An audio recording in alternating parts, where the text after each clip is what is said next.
Bureau chief Ejaz Ahmad Tahir Awan JUI Saudi अरब के मरकजी रहनुमा इंजीनियर हाजी सज्जाद खान ने अपने एक बयान में कहा है कि पेशावर की सरजमीन पर शोहदा गजा व दिफा पाकिस्तान कॉन्फ्रेंस की शानदार कामयाबी से अवाम में नई रूह फूंक दी है।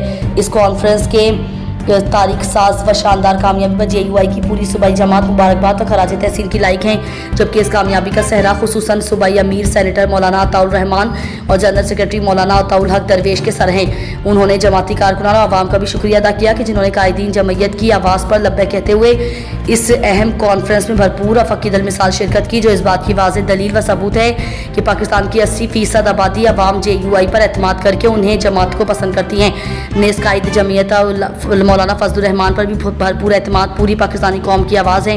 आखिर में उन्होंने कहा कि इंशाअल्लाह इस्लाम वतन हरमैन और शरीफैन की दिफा के लिए और मस्जिद अक्सा की आज़ादी के लिए हर किस्म की कुर्बानी के लिए हम तैयार हैं।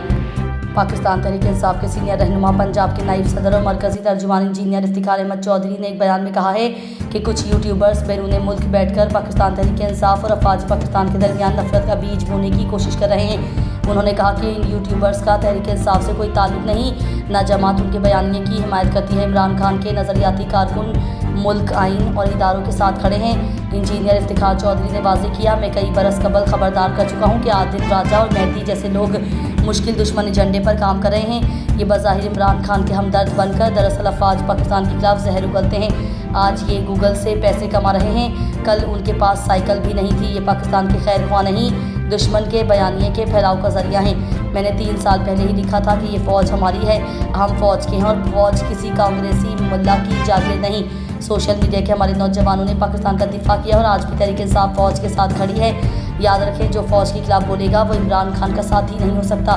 मैं आवाम से अपील करता हूँ कि इन फितना परवर यूट्यूबर्स को मुकम्मल तौर पर नज़रअंदाज करें। ये ना सच्चे हैं ना मुहिब वतन। उन्होंने इस उम्मीद का इजहार किया कि इंशाअल्लाह इमरान खान जल्द अपने चाहने वालों के दरमियान होंगे। 1 in Millions और तख्लीकी किताब दर्द का सफ़र के मुसन्निफ़ अमजद सिद्दीकी ने आज अपनी रिहाइशगाह पर फ़ख्र न्यूज़ के ब्यूरो चीफ और मारूफ सहाफ़ी एजाज अहमद ताहिर अवान के एजाज़ में एक शानदार और पुरतकल्लुफ़ दावत ज़ोहराना का खुसूसी एहतमाम किया।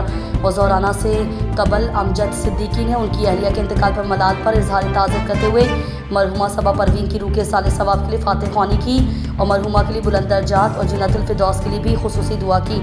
इस मुलाकात के दौरान अमजद सिद्दीकी ने अपनी ज़िंदगी के तल्ख और यादगार दिनों पर ज़िंदगी के तल्ख और आग को भी पलटा और मुआशरती नाइंसाफ़ियों पर इजहार तयुस्सुफ़ करते हुए अपने इर्द गिर्द फैले हुए मनफी किरदार को भी खूब झिंझोड़ा। इस वक्त हमारे मुल्क के अंदर माजूर और जिस्मानी आज़ा से महरूम अफराद की ज़िंदगी कई चैलेंजेस से भरी पड़ी है। अमजद सिद्दीकी ने इंतहाई दुख और कर्ब के साथ कहा, मायूस कुन और नाइंसाफ़ियों पर मबनी तकलीफ़ का इजहार किया।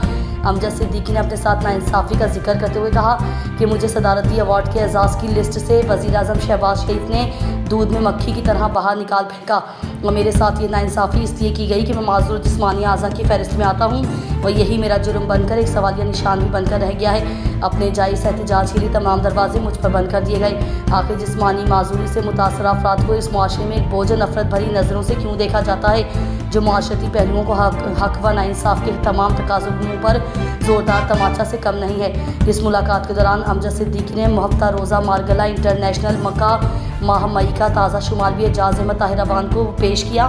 मुलाकात का ये सिलसिला तकरीबन 3 घंटों पर मुहित रहा।